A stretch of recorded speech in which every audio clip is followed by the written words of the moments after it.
This is the process shot. I'm Michael. I'm stuck in a haunted movie theater, and I hope it's only just haunted and not some kind of purgatory. Today's movie is Carnival of Souls, a psychological horror drama released back in 1962 and directed by Herk Harvey. It follows a woman named Mary who is the sole survivor of a car crash in her hometown and adopts a rather cold attitude towards others afterwards.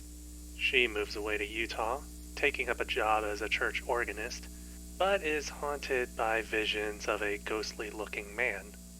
Drawing further and further from others, more strange events begin to affect Mary, all the while feeling drawn towards an abandoned carnival, which may hold the secrets to her visions.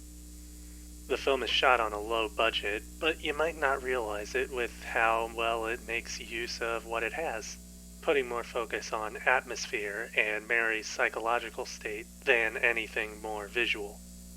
As a result, the story is less of a narrative and more of a character study, watching Mary deal with these new terrors and how they affect her, and how what she experiences comes to affect others as well.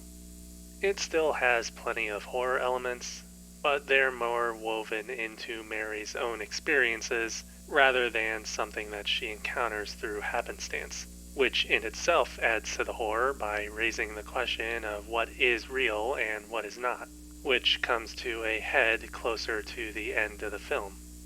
The low budget also gives way to a strong use of real-world locations, which adds to the atmosphere by both making things feel large and realistic, as well as empty and vast, allowing for less ambiguity and more loneliness when put in scale against its cast.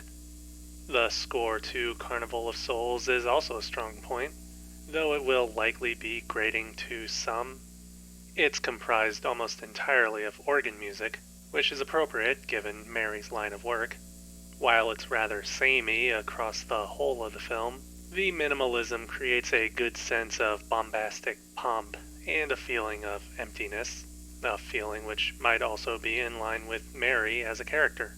From the minute she appears on screen, she somehow exudes a sense of mystery and change, despite this being our first impression of her. Mary's demeanor doesn't let up throughout, and it's only the ghostly visions that are able to break her facade. Carnival of Souls is very effective at crossing a psychological horror trip with a dramatic character study, creating a sort of paranormal mystery that asks whether or not anything going on is truly real, or if it's only in Mary's mind. And if it's the latter, then how she might be able to overcome or escape what seems to await her. And while the movie was shot rather cheaply, it's able to mask this by knowing its limitations and making the best of what it has. And in the end, it gives us a testament to low-budget filmmaking and an excellent film in its own right. Carnival of Souls. Herk Harvey, 1962. 4 stars. I recommend seeing it, though it's probably too light for a horror marathon, unless it's like the opening film.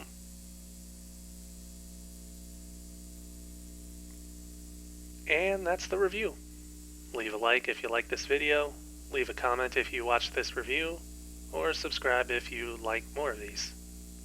As for me, I'm not going to be driving anytime soon.